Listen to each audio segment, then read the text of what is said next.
Derrick Rose had one of the greatest primes ever. He'll go down in history as one of the most athletic point guards of all time. He's one of the greatest players in Chicago Bulls franchise history.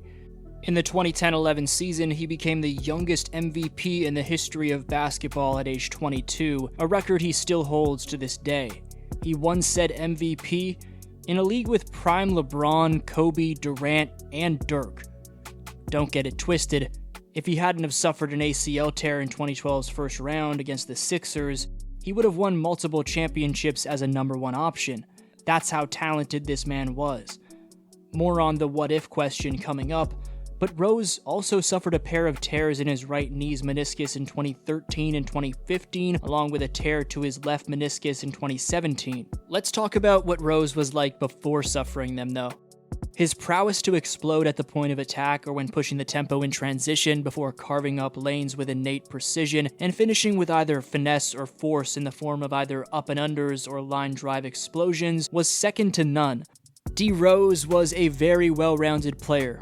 He was ambidextrous, a fantastic defender with an impulsive wherewithal to block shots as he ranked first in blocks per game among point guards in the 2010-11 season. He was clutch with the game on the line. He had 99 overall speed with the ball, including galloping long strides, which made him a blur. He could pass the basketball at an extremely high level, ranking top 10 in both points and assists per game in his MVP season. Personally, Rose was one of my favorite players growing up and someone who drew me in to become a hardcore NBA fan. This was because of how his humility shined just as brightly as his unmatched athleticism combined with finesse did. His prime years portrayed a talent that was as slick as they come in terms of scoring the basketball. He knew what to do, when to do it, and how to tear through defenses at will. His momentum crossover, in and out dribble, spin move, stop and start, plus comfortability to operate in tight confines, paired with his physical abilities in his quickness and hops, combined to form what was an unstoppable talent. What you won't hear talked about too much is how Rose bounced back from his injuries to carve out a career as a role player with the Knicks, Timberwolves, and Pistons.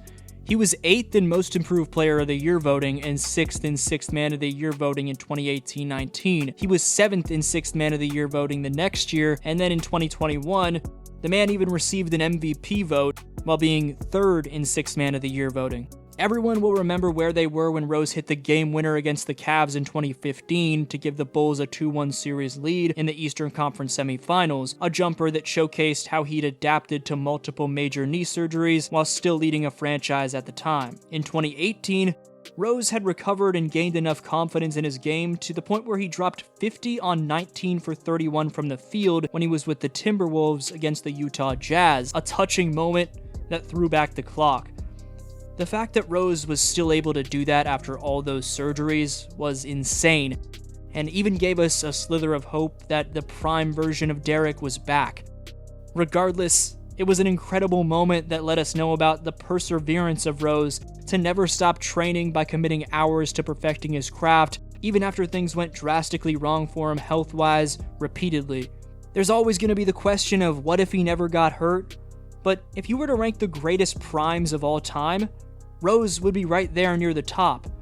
From a wider perspective, the career of D. Rose should be remembered as one of someone with one-of-a-kind perseverance. He never stopped giving himself to the game even after things didn't go his way. He had unfortunate things happen to him, he made mistakes, but throughout his 16 years in the association, his love for the game was about just as inspiring as any other all-time great, in my opinion. This was your boy D-Flow, and I'll see you next video.